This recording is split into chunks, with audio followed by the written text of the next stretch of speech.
오늘 말씀의 제목 성탄의 조연 요셉입니다. 지난주 말씀 제목 기억나세요? 성탄의 조연 마리아. 오늘 두 번째 조연의 이야기를 전하려고 합니다.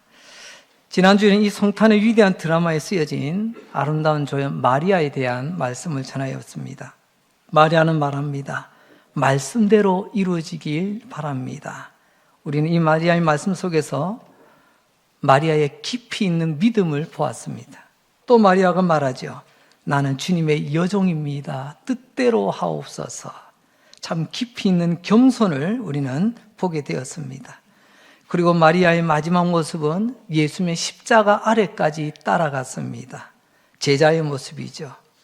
예수 그리스도의 참된 제자, 깊이 있는 헌신의 모습을 보았습니다.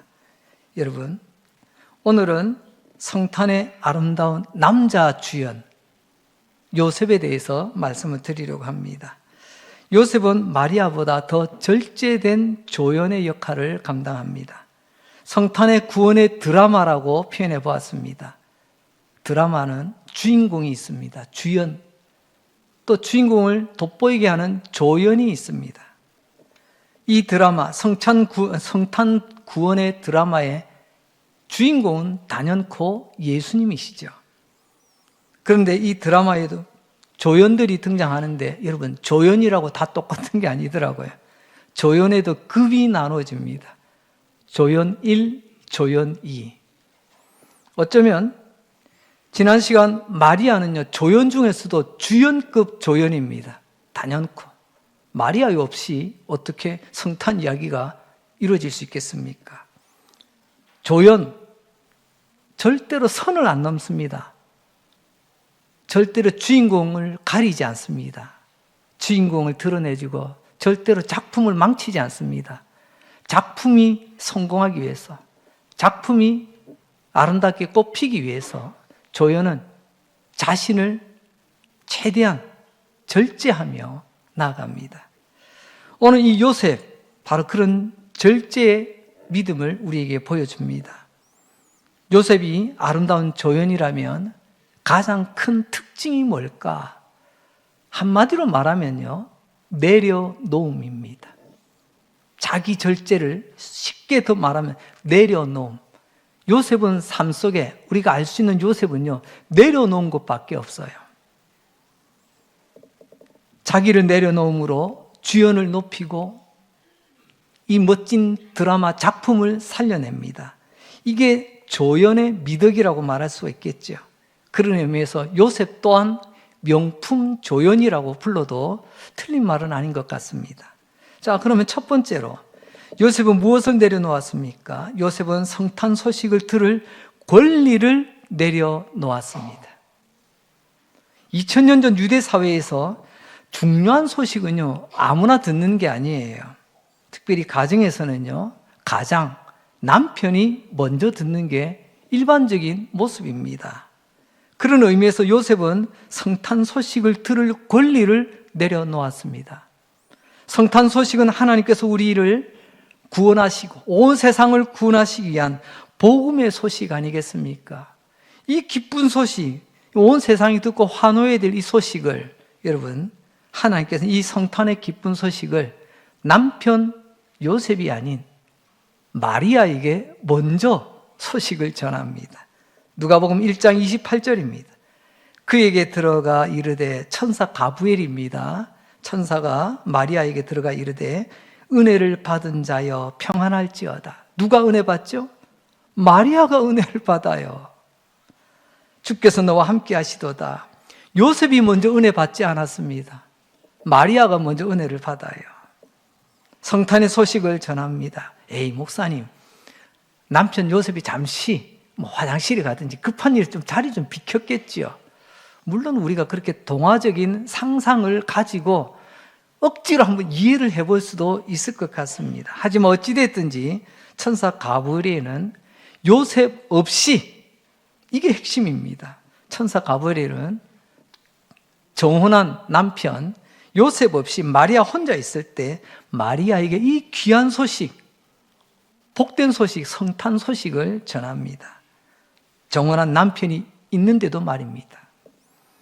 우리는 약혼, 그리고 그 다음에 결혼, 이런 과정을 밟습니다. 그런데 2000년 전 유대 사회에서는요, 약혼 자체를 정혼이라고 법적 효력이 있는 결혼 관계로 인정합니다. 그리고 결혼식은요, 그 약혼, 정혼한 그 이후로 일정 시간이 되면 이제 식을 올리게 되는데, 식을 했기 때문에 부부가 아니라 이미 그들이 정혼, 결혼을 약속했다면 그때부터 부부로 인정을 받는 거죠. 그래도 정혼한 남편인데 남편 없는 시간에 남편과 관계없이 임신한 한 여자에게 이 성탄의 소식을 전했다는 겁니다. 당시 문화에서 이것은요, 남편의 권위, 남편의 권리, 남편을 그야말로 깡그리 뭉개는 모습입니다. 남편의 권리는 이런 소식을 먼저 들어야만 했습니다. 하지만 아름다운 조연 요셉은 여기에 대해서 한마디도 불평불만 하지 않습니다. 내가 먼저인데, 내가 남편인데 왜 나한테 먼저 말 안 했지? 우리는 간혹 그런 거 있잖아요. 왜 나한테 이야기 안 했어? 왜 나한테 보고 안 했어? 왜 나만 빼놓고? 우리 굉장히 섭섭을 넘어 불쾌하게 여깁니다. 여러분, 우리가 이런 말 저런 말 다 하면 언제 주님을 제대로 섬기게 되겠습니까? 요셉은 그냥 하나님이 하신 일을 순순히 받아들였습니다. 토달지 않았어요. 내가 먼저인데, 내가 권리가 있는데 주장하지 않습니다. 내가 정혼한 남편인데 일도 없습니다. 그냥 하시는 하나님의 그 이 성탄의 드라마를 묵묵히 따라갈 뿐입니다. 이게 아름다운 조연의 특징입니다. 두 번째로 요셉은 불명예를 항의할 권리를 내려놓았습니다. 우리는 내 이름의 명예에 대해서 굉장히 민감합니다. 내 이름이 먹칠을 당했다. 내 이름이 손상을 당했다. 내 이름과 관련된 게 명예 또는 반대로 불명예 아니겠습니까? 만약 누가 나에게 불명예를 조금이라도 끼친다면 마치 소금친 미꾸라지처럼 바닥거립니다. 소금친 미꾸라지 아시죠? 민물에 사는 미꾸라지 소금 한번 넣어보세요. 미친 듯이 몸을 뒤틉니다. 그런 거 다 못 견디면 한때 개그 콘서트에 이런 유행어가 있었어요. 그러면 소는 누가 키우나? 이걸 그대로 한번 제가 연결해 보겠습니다. 여러분, 그런 거 다 못 견디면 그러면 주의 일은 누가 합니까? 그러면 교회는 누가 섬깁니까? 저도 짧지 않은 목회 생활 접어보니 한 30년이 좀 넘어가는 것 같아요. 내린 결론입니다. 여러분, 내 명예 다 챙기고 교회 잘 섬기는 사람, 죄송합니다. 아직까지 30년의 목회 여정 속에서 제대로 본 적이 없습니다. 나를 몰라보고, 심지어는 그런 경우도 있더라고요. 내 명예가 손상당했으니 내 명예 회복을 위해서 명예를 자꾸 들먹이는 분들이 간혹 계시더라고요. 결론은요, 교회를 바로 못 섬기더라고요. 여러분, 요셉은 불명예를 거절할 권리가 당연히 있어 보입니다. 한데 그걸 내려놓았어요. 마리아는 요셉이 정혼한 여자입니다. 법적으로 부인이라고 했죠. 하지만 동침하기도 전에 아직 정식 결혼식은 안 했지만 한 1년쯤 지나면 결혼하게 될 것입니다. 그런데도 뭐라고 오늘 또 말씀하시죠? 함께 부부 관계를 하지 않았대요. 정혼한 여인 마리아가 이미 임신을 했습니다. 당시 엄격한 율법 문화에서는요, 이 마리아 돌에 맞아 죽어도 싸다 할 정도입니다. 처녀가 임신했답니다. 하지만 거꾸로 살펴보면요, 남편 요셉에게는 이보다 더 큰 불명예가 없습니다. 내가 관계도 맺지 않았는데 어떻게 나와 정혼한 이 여인이 임신을 했단 말인가? 2000년 전 유대인의 남자로서의 입장에서 보면 이건 굉장한 불명예를 안겨다 주는 일입니다. 오명 중에 오명이죠. 근데 요셉이 어떻게 하죠? 오늘 성경을 보니까 요셉은 의로운 사람 이렇게 표현하네요. 의롭다고 하는 것이 다양하게 번역이 되겠지만 오늘 이 본문의 내용을 보게 되면 특별히 불쌍히 여기는 마음, 측은지심이라고 하죠. 이 측은지심이 가득한 사람 이렇게 보여집니다. 왜냐하면 돌에 맞아 죽어도 할 말이 없는 이 마리아를 어떻게든 조용히 감싸 안고 이 여인이 다치지 않도록, 비록 나는 명예가 손상당했지만 이 여인이 이 일로 인해서 그야말로 동네 사람들이 해코지 당하지 않도록 그렇게 애를 쓴다는 것입니다. 근데 또 남자로서 야, 내가 왜 이런 일을 겪어야 되지? 내 명예가 왜 이렇게 됐지? 복잡합니다. 복잡하는 중에 잠이 들었는지 안 들었는지 비몽사몽간인 것 같습니다. 바로 그때 주의 사자가 꿈에 요셉에게 나타나 이렇게 말합니다. 마태복음 1장 20절입니다. 이 일을 생각할 때에 지금 요셉의 속이 아니에요.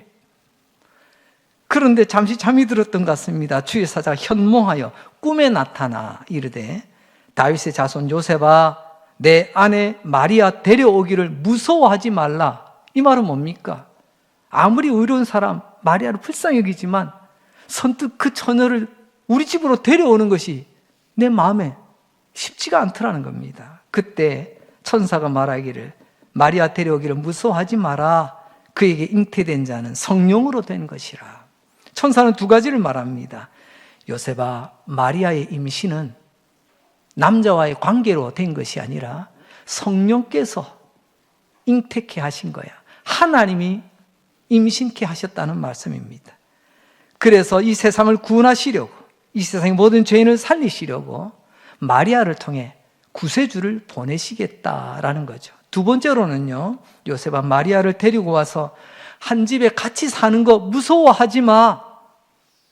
실제로 요셉이 굉장히 부담스러웠나 봅니다. 천사를 통해 하나님이 이렇게 다독여 주시고 계시는 겁니다.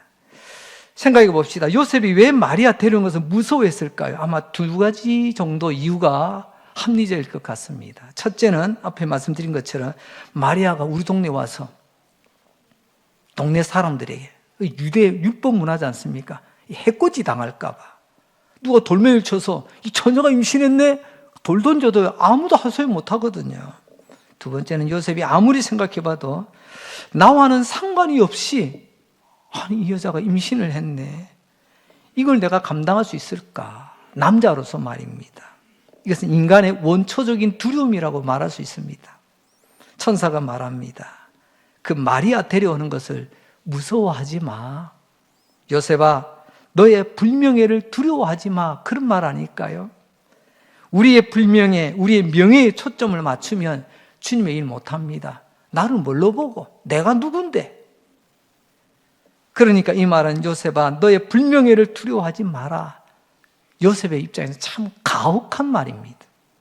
그런데 요셉은 하나님의 말씀대로 즉시 마리아를 데리고 옵니다.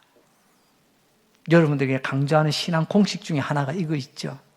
믿음은 곧 순종입니다.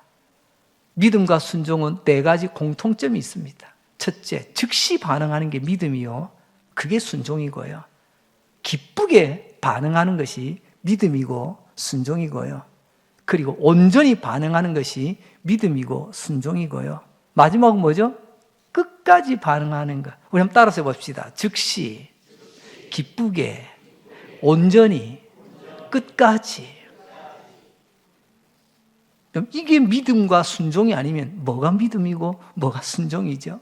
이건 우리의 태도에 관한 부분이거든요. 마리아를 즉시 데리고 왔다는 말은 주님, 나의 명예, 불명예, 내 인생의 주제가 아닙니다. 나는 불명예를 입더라도 나의 이 순종을 통하여 주님의 그림이 완성될 수 있다면, 주님의 작품이 완성될 수 있다면, 주님의 교회가 교회로 세워질 수 있다면, 주님의 이 작품이 성탄 드라마 아닙니까? 인류 구원의 드라마 아닌가요? 요셉은 자기 불명예에 대해서 당연히 거부할 수 있는 권리가 충분히 있어 보입니다만은 남편이잖아요. 이 불명예는 불보듯 뻔했지만 거절할 권리가 있었지만 천사의 말대로 그냥 천사의 말을 들었나요? 하나님께서 천사를 통해서 말씀하신 줄 믿고 그런 마리아 데려오기를 주체하지 않고 하나님 앞에서 자기의 불명예를 정하는 이 거절할 수 있는 권리를 내려놓고 마리아를 데리고 왔다는 것입니다. 세 번째입니다. 요셉은 예수님의 육신의 아버지로서의 권리도 내려놓았어요. 단 한 번도 요셉은 내가 저 마리아의 남편이야, 내가 저 예수의 아버지야 라고 말하는 흔적을 볼 수가 없습니다. 물론 예수님 어린 시절 일찍 요셉이 죽었기 때문에 그런 경우도 있겠지만, 어찌되었든지 요셉은 내가 예수의 아버지라고, 내가 마리아의 남편이라 그렇게 떠들며 거들먹거리지 않았습니다. 동네 사람들이 저 사람 목수의 요셉의 아들 아니야? 동네 사람이 그렇게 한번 불러줬는 것은 우리는 기억하고 있습니다.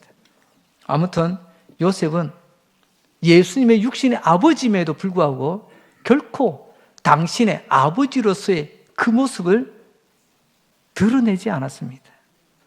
성경시대에 이 유대 사회에서 이스라엘 사람들은 아들을 낳으면 이름을 아버지가 짓는 자연스러운 문화가 있었습니다. 지금도 우리는 그런 경우 많이 있잖아요. 그게 아버지로서의 권리입니다.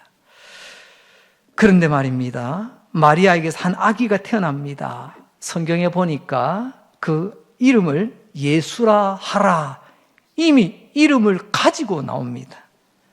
그 이름을 예수라고 짓고 앞으로 예수라고 불러라. 여러분, 예수라는 이름은 아버지 요셉이 지은 이름이 아니라는 것 여러분 명심하십시오. 이게 무슨 말이죠? 마태복음 1장 21절은 이렇게 말씀하시네요. 아들을 낳으리니 이름을 예수라 하라. 이는 그가 자기 백성을 그들의 죄에서 구원할 자이심이라 하니라. 이 말은 천사가 한 말입니다. 즉 하나님께서 지어주신 이름이라는 말입니다. 요셉의 입장에서 보자면 인간적으로 참 섭섭합니다. 속상할 수도 있어요. 내가 정혼한 내 아내 마리아를 통해 태어난 아기, 그래서 어찌됐든지 내 아이잖아요. 그러면 내가 아버지의 권리로 이름을 지어야 되는데 내가 이름 짓기도 전에 이미 하나님께서 이름 떡 지어놓고 이름 이렇다 그렇게 불러? 이런 상황이 됐습니다. 여러분, 그래서 마태복음 1장 25절에 보면 요셉이 아기 이름을 예수라 불렀다. 내가 지은 이름이 아니고요, 하나님께서 지어주신 이름을 아버지가 부를 수밖에 없어요. 이름을 지으신 분 하나님, 천사를 통해서 지어진 이름이시지만 요셉은 그 이름 예수로 불렀다. 참 대단하고 아름다운 조연의 모습입니다. 이게 아무것도 아닌 것 같지만 요셉은 예수님의 아버지로서의 권리를 내려놓은 장면입니다. 내 아이 이름은 내가 지을 거야. 아무도 내 아이 이름 내 허락 없이 못 지어. 그렇게도요 말릴 사람 없습니다. 틀린 것도 아니에요. 하지만 그걸 내려놓고 하나님의 말씀에 묵묵히 순종하며 따라갑니다. 여러분, 이런 믿음을 위대한 믿음이라고 하는 거예요. 우리는 어설픈 우리 똑똑함 가지고 요리 재보고 조리 재보고 내가 끄덕여져야 그나마 아멘 할까 말까 해. 그러나 믿음의 조연, 요셉은 보세요. 이런 조연이 있어 하나님의 일이 이 땅에서 이루어지는 것 아닐까요? 교회도 마찬가지 아닐까요? 할 말 많죠. 하지만 조연과도 같은 이 요셉 같은 사람들이 함께 할 때 여러분 교회가 교회답게 세워지지 않을까요? 네 번째입니다. 예수님의 족보에 요셉이 없어요. 육신의 아버지로서 요셉의 내려놓음이 있었는데 예수님의 족보에 요셉의 이름이 없단 말입니다. 족보라는 것은 아버지가 그 아들을 낳았다는 일종의 증명서와 같습니다. 요즘은 행정, 이 자료 관리가 잘 돼 있어가지고 뭐 주민센터 가든지 아니면 요즘은 또 인터넷으로 아니면 우리 휴대폰 앱으로 언제든지 기본 정보는 다 뺄 수 있잖아요. 국가가 관리하니까. 그러나 여러분 그 옛날 족보라고 하는 것은 그런 행정 시스템이 갖춰지기 전에 적어도 그 집안의 족보에 이름이 올라가 있다는 거는요, 이 사람은 언젠가 누구를 통해서 이 땅에 태어났다라고 하는 존재 증명서와도 같습니다. 족보로 뭐, 이 사람 이 땅에 있었구나, 태어났구나, 어느 집안의 말입니다. 이런 식이죠. 그런 의미에서 마태는 마태복음을 시작할 때 마태복음 1장을 족보 이야기로 하는 이유가 있습니다. 조금 전에 말씀드렸죠. 족보는 뭐라고요? 존재 증명서예요. 요즘 시덥잖은 이 헛똑똑이들이 그런 말들을 많이 합니다. 예수님은 실제로 오신 게 아니야. 초대 기독교 교인들이 그냥 열심으로 예수라는 이 가공의 인물을 만들어냈을 뿐이야. 나름 신학을 한다는 사람 중에도 이렇게 주장하는 참 어처구니 없는 이들도 있습니다. 다시 한번 마태복음에서 족보 이야기를 왜 처음부터 하느냐? 족보는 존재 증명서라고 했죠. 즉 다시 말하면 이런 겁니다. 예수님께서 실제로 사람이 되어 이 땅에 오셨다고 하는 확실한 증명을 족보 이야기로 하고 있다는 것입니다. 예수님께서 만약에 가짜로 오셨다면, 헛개비로 오셨다면 십자가에서 흘린 피는 가짜요 헛개비 피일 것입니다. 그 예수님의 피는 우리의 죄를 깨끗이 씻을 수가 없습니다. 예수님의 십자가의 죽음은 우리의 구원이 될 수가 없어요. 하지만 예수님은 진짜로 이 땅에 오셨고 그분이 십자가에서 우리 위해 살찌져 피 흘려 죽으시고 살아나셨음을 우리는 족보를 통해서 예수님의 존재, 이 땅에 오셨다라고 하는 흔적을 우리는 분명히 붙들 수 있는 것입니다. 그 가운데 마태복음 1장 15절로 16절을 봅니다. 엘리웃은 엘리아스를 낳고 엘리아스는 mat단을 낳고 mat단은 야곱을 낳고 야곱은 마리아의 남편 요셉을 낳았으니 마리아에게서 그리스도라 칭하는 예수가 나시니라. 여러분 보세요. 요셉이 태어난까지는 있는데 요셉 그 다음인데 요셉이 누구를 낳아야 되잖아요. 생물학적으로는 어머니가 낳지만 이런 족보에서는요 아버지 이름으로 다음 아이의 이름을 낳았다라고 표현하고 있습니다. 그러면 당연히 이 족보는 어떻게 됩니까? 요셉이 그 위에 보게 되니까 기록하잖아요. 야곱은 마리아의 남편 요셉을 낳았다. 그 요셉의 아버지 이름이 야곱인 것 같아요. 그러면 그 다음에는요, 야곱은 예수를 낳았고 이렇게 나가는 게 정상적인데, 그러나 요셉의 이름이 들어갈 자리에 마리아에게서 그리스도가 나셨다. 요셉의 이름은 지워졌습니다. 성경은 엘리엇, 엘리아살, mat단 그들을 통해서 이 땅에 야곱이 오게 되었고 야곱은 마리아의 남편 요셉을 낳았는데 이제 당연히 그 요셉이 그 다음 예수를 낳는 장면에서 요셉의 이름이 나와야 되는데 요셉의 이름이 아니라 마리아 이름으로 바뀌며 마리아가 낳았다도 아니에요. 마리아에게서 나시니라 이렇게 기록하고 있네요. 이거는 분명한 하나님의 의중이 담겨 있는 표현입니다. 단순히 낳고 하다가 나시니라고 하는 것은요, 마리아는 일반적인 남자와의 관계 속에서 예수 그리스도가 이 땅에 태어난 것이 아니라 성령께서 마리아를 통하여 아기 예수님 이 땅에 태어나시도록 하셨다는 거예요. 나시더라. 이건 피동태예요. 마리아가 낳고 싶어서 낳은 게 아니에요. 하나님께서 마리아를 통해서, 그래서 마리아의 처녀성을 강조하고 있는 부분이기도 합니다. 왜 강조하죠? 그것은 예수님은 흠없는 인간으로 이 땅에 오셨다는 것을 강조하시죠. 흠이 없기 때문에 하나님의 아들로서의 충분한 자격 조건을 갖추신다는 것입니다. 아무튼 마리아에게서 예수가 나시니라, 이 한 문장, 여기서 보게 되면 육신의 아버지로서 요셉의 이름이 예수님의 족보에서 빠진 것을 보게 됩니다. 우리가 말로 들을 때에는 참 은혜로운 예수님의 족보 이야기지만 2000년 전 유대 남자 요셉의 입장에서 보면 얼마나 서러울까요? 아니, 왜 내 이름은 여기 없어? 왜 내 이름이 지워졌을까? 많은 생각이 들지 않겠습니까? 내가 결혼하여 정혼한 아내, 그가 낳은 아들, 그러면 당연히 법적으로 내가 남편이고 내가 아버지인데 그런데 왜 내 이름이 없지? 이런 생각 충분히 할 수 있을 것입니다. 그러나 요셉은 이것에 대해서도 토달지 않습니다. 당연히 따질 권리는 있어요. 요즘 세대가 여러분 내가 납득이 안 되면 따지지 않고서는 못 견디는 세상이 됐어요. 요셉 입장에서 한번 보세요. 골백 번을 더 따져도 넘칠 수 있는 이유가 차고 넘칩니다. 그러나 요셉은 조연이기에 묵묵히 총감독 대신은 하나님의 지휘대로, 하나님의 인도하심대로 묵묵히 따라갑니다. 요셉은 이런 권리를 내려놓음으로써 하나님의 뜻이 이루어지기를 자기의 역할과 포지션을 잘 감당했던 것입니다. 마지막으로 다섯 번째 요셉의 내려놓음에 대해서 살펴봅시다. 그것은요, 편하게 살 권리를 내려놓았다는 거예요. 그냥 편하게 살고 싶지 않은 사람이 어디 있겠습니까?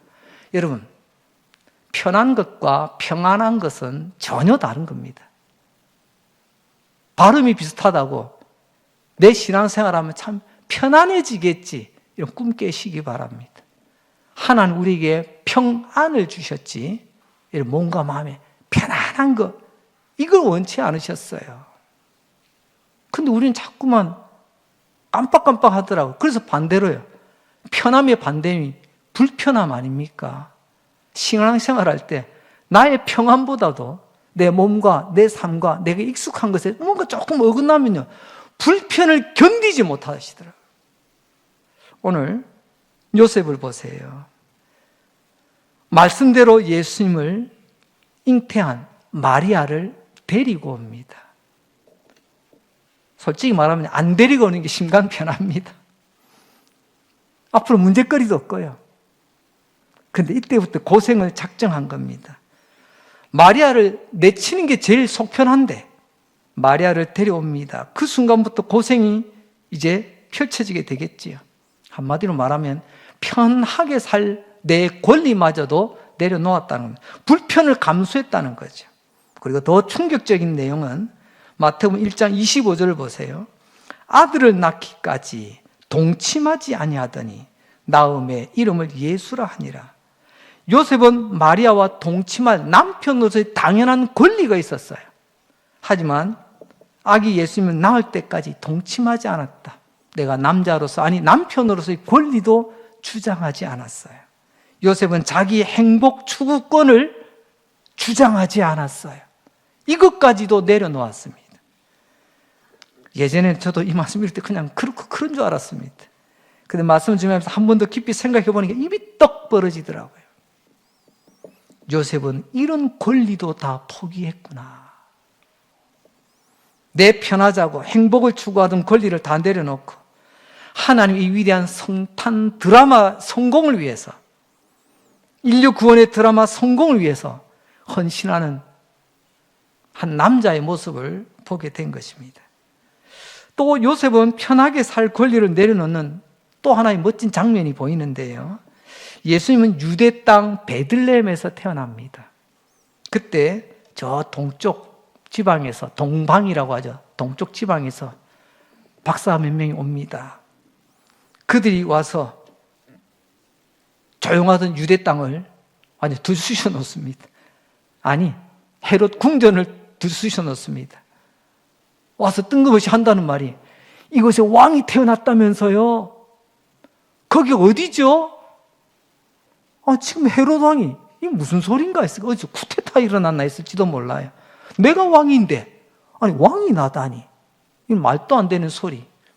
동방박사가 입이 너무 가볍고 동방박사들이 생각이 없어서 이런 말을 한 게 아니고요, 너무 기쁜 소식이기 때문에 이 기쁨을 주저하지 못해서 빨리 찾아가고 싶은 마음에 그렇게 물어본 거죠. 그래서 이 표정 관리하면서 헤롯이 이야기하죠. 그러세요? 그럼 먼저 가서 경배 드리고 나중에 나한테도 좀 알려주세요. 나도 가서 좀 인사 좀 하게 말입니다. 그런데 속은 안 그렇죠.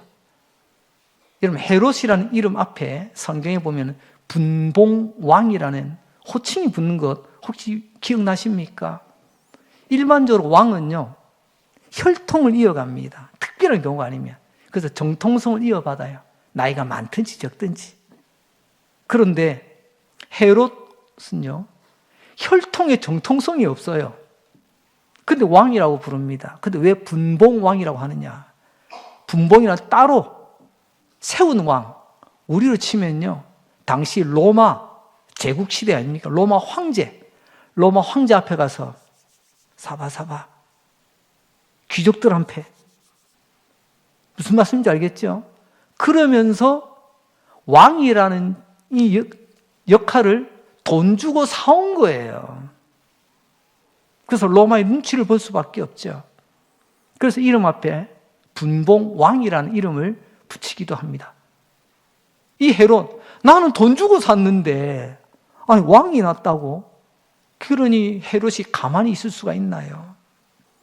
당시로 치자면요, 그 땅에서 절대로 사용해서는 안 되는 금기어입니다. 이런 금기어 아시죠? 절대로 그 말 하면 안 돼. 헤롯이 왕인데 누가 다른 왕을 이야기해요? 로마의 황제가 있는데 누가 또 왕을 이야기한단 말입니까?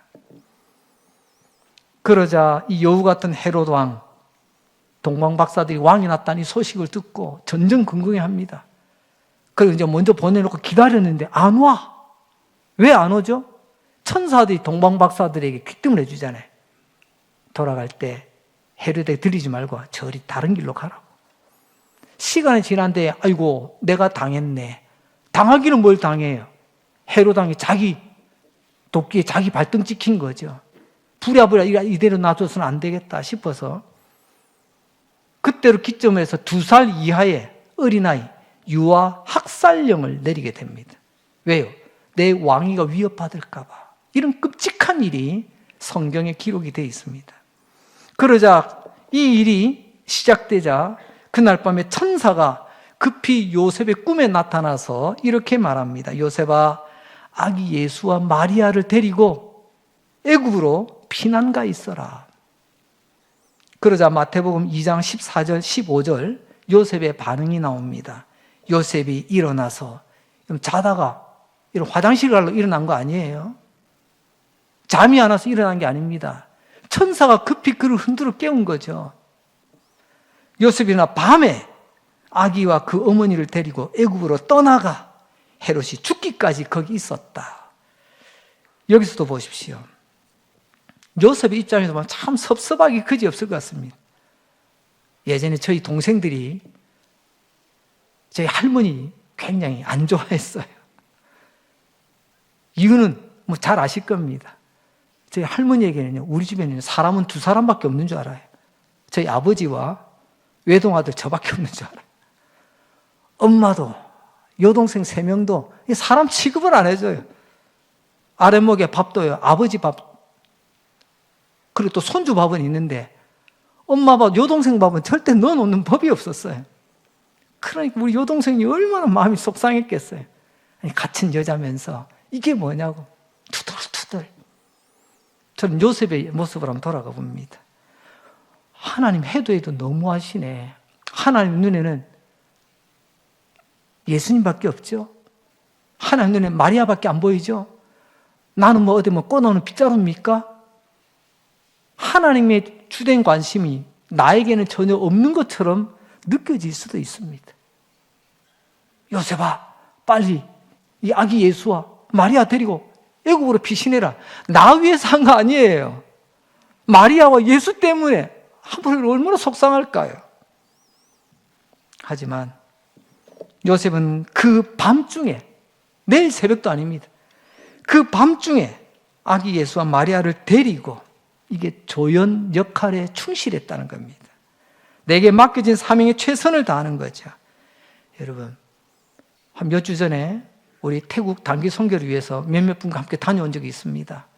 교회에서 인천국제공항까지 버스 대절해서 편안하게 갔습니다. 조금 기다렸다 비행기 타고 한 몇 시간 편안하게 태국까지 갔습니다. 도착해서도 목적지까지, 또 거기서 렌트한 버스 타고 편안하게 목적지까지 갔습니다. 그래도 몸이 피곤하더라고요. 근데 이때 당시에 여러분, 뭐 콜하면 택시가 옵니까? 뭐 차를 타고 갑니까? 비행기를 타고 갑니까? 그 한밤중에 이게 뭔 난리대요? 근데 요셉은 묵묵히 천사를 통해 주시는 하나님의 말씀에 즉시 기쁘게 온전히 끝까지 순종하는 모습을 보여줍니다. 이런 메시지입니다. 요셉은 편안하게 살 권리를 내려놓았습니다. 외국에 나가는 거 쉬운 건 아닙니다. 관광도 며칠 있으면요, 좀이 쑤셔요. 좀 오래 살면 향수병 걸리는 거 잘 아시잖아요. 예수 때문에, 마리아 때문에, 더 넓게는 하나님의 위대한 구원의 드라마 때문에 내가 편안하게 살 수 있는 삶을 내려놓았다는 것입니다. 아기 예수와 마리아만 아니었다면 요셉은 이런 고생 할 필요가 없는데 말입니다. 이 모든 권리 다 내려놓고 주어진 역할을 잘 감당하는 조연 요셉의 모습을 봅니다. 말씀을 마무리합니다. 성탄의 아름다운 조연 요셉의 모습을 살펴봤습니다. 우리는 아무것도 아닌 사람 같았는데 진짜 이제는 박수를 쳐줄 수 있는 명품 조연 요셉을 우리는 보게 됩니다. 요셉의 아름다움의 핵심은 내려놓음이었습니다. 내려놓을 줄 아는 조연, 조연을 내려놓을 줄 알았기 때문에 주연이 빛나는 겁니다. 내려놓을 줄 알기 때문에 그 작품, 드라마가 사는 겁니다. 요셉은 이런 탁월한 조연의 역할을 잘 감당했습니다. 내려놓음, 모든 걸 내려놓아요. 자기가 누릴 수 있는 권리, 내가 주장할 수 있는 권리 다 내려놓습니다. 심지어 족보에서 내 이름이 빠지는 것까지도 내려놓습니다. 요셉은 또한 단 한 번도 성경에서 나는 마리아의 남편이요, 나는 예수의 아버지요 이런 말을 한 적이 없습니다. 철저한 조연의식이 있었다는 거죠. 간혹 어느 분이 우리 교회 방문하면, 목양실에 찾아오면 꼭 첫마디가 이런 분들이 계세요. 목사님, 제가 어느 장로님 잘 아는데요, 그래서 왔는데요. 그 장로님 이름을 팔더라고요. 또 어떤 분들은요, 내가 변형 목사, 강릉제일 변형 목사를 좀 아는데, 그러면서 다른 데 가서 제 이름 막 팔기도 합니다. 여러분, 얼마나 지금 답답하면, 얼마나 필요하면 그렇게까지 하겠나 싶습니다. 하지만 요셉은 단 1도 내가 예수의 아버지라는 것을 내가 말하지 않아요. 모든 것 내려놓았습니다. 그래서 하나님의 위대한 구원 드라마가 아름답게 완성되고 성취되도록 도왔던 것입니다. 궁금합니다. 목사님, 어떻게 그렇게 살 수 있을까요? 요셉은 도대체 뭐가 있길래 궁금하지 않습니까? 여러분, 그 이유는 딱 한 가지입니다. 요셉은 생각 자체가 나는 주님의 종입니다. 이 생각이 그의 중심에 딱 있는 거예요. 지금 이 시대는 어떻습니까? 네가 주인공이야, 네가 주연이야. 광고를 통해 세상 문화가 그걸 자꾸만 부추기고 있습니다. 때로는 교회에서도 마찬가지. 우리가 조연이 아니라 자꾸만 주연인 것처럼 고개를 쳐들고 입을 열려고 하는 그런 일들이 종종 있습니다. 여러분, 내가 누군데 이거 절대로 못 내려놓습니다. 내가 누군데 하는 순간 내 권리가 생각납니다. 이제는 말할 수 있다. 예전에는 안 그랬어요. 일반 성도로 있을 때는, 서리집사님을 계실 때는. 근데 항존직 딱 되고 나니까 목에 힘이 들어가네요. 내가 누군데. 존귀 영광 모든 것에 주님 홀로 받으소서. 노래는 잘 부르는데 이름도 없이 빛도 없이 주님 영광 위해서 뛰겠노라고 말만 하는 게 아니라, 여러분, 요셉은 그렇게 살았습니다. 마리아도 그랬습니다. 나는 주의 여종이라고. 지난주 우리 살펴봤잖아요. 오늘 요셉도 이 말을 한 적은 없지만 그의 삶이 그걸 보여주고 있잖아요. 나는 주인이 아니라 나는 종입니다. 종의 삶의 기준이 뭘까요? 종의 철학 1번, 그것은 나는 주인님을 위해서 내 모든 것을 내려놓을 수 있다는 거예요. 주인의식은요, 절대로 이건 못 내려놓습니다. 이건 양보 못합니다. 이건 내 권리인데요, 이걸 주장해요. 그러나 오늘 성탄의 조연 요셉은 나의 모든 것을 내려놓습니다. 이런 요셉의 길이 믿음의 사람이 가야 할 믿음의 길이요, 하나님의 종으로서 살아가야 될 우리의 신앙의 길인 줄로 믿습니다. 마태복음 6장 10절입니다. 나라가 임하시오며 뜻이 하늘에서 이루어진 것 같이 땅에서도 이루어지이다. 이게 종의 기도예요. 종은 내 뜻이 이 땅에서 이루어지기를 바라는 사람이 아니에요. 내가 원하는 작품을 만들려고 하는 게 아니고 하나님의 작품이 이루어지도록 나를 드리는 거예요. 내가 원하는 교회를 만드는 게 아니에요. 하나님이 원하시는 교회를 만들어가기 위해서 내 역할이 뭔가를 분명히 아는 것입니다. 요셉은 이 멋진 종의 철학을 가지고 하나님의 훌륭한 조연의 역할을 감당했다는 것입니다. 그래서 하나님이 계획하신 성탄의 위대한 뜻, 죄인들을 구원하시는 구원의 위대한 뜻이 이 땅에 펼쳐지기를 그의 내려놓음을 통해서 이루어갔던 거죠. 사랑 우리 강릉제일교회 믿음의 가정 여러분, 마리아처럼 요셉처럼 우리 주님 앞에 아름다운 조연으로 우리도 쓰임받기를 원합니다. 우리를 통해 우리 주님 예수 그리스도의 위대한 계획과 그 뜻이 내 삶의 구석구석까지 펼쳐질 수 있기를 주님의 이름으로 축복합니다. 기도합니다. 하나님 아버지 감사합니다. 오늘도 예배할 수 있어서 감사합니다. 믿음 주셔서 감사합니다. 성령께서 말씀 들려지도록 나의 귀를 열어주시니 감사하고 깨닫게 하시니 감사합니다. 말씀의 방망이로 나를 두들겨 부수어 주시옵소서. 깨어지게 하여 주시옵소서. 내 인생 이제 하나님 앞에 설 날 얼마 남지 않았는데 남은 세월 허송세월 하지 않게 하시고 마리아처럼 요셉처럼 나는 주님의 종입니다. 나는 하나님의 종입니다. 존귀 영광 모든 권세 주님 홀로 받으시고 멸시천대 십자가는 제가 지겠습니다. 거기까지 잘 달려가는 우리 모두 되게 하여 주시옵소서.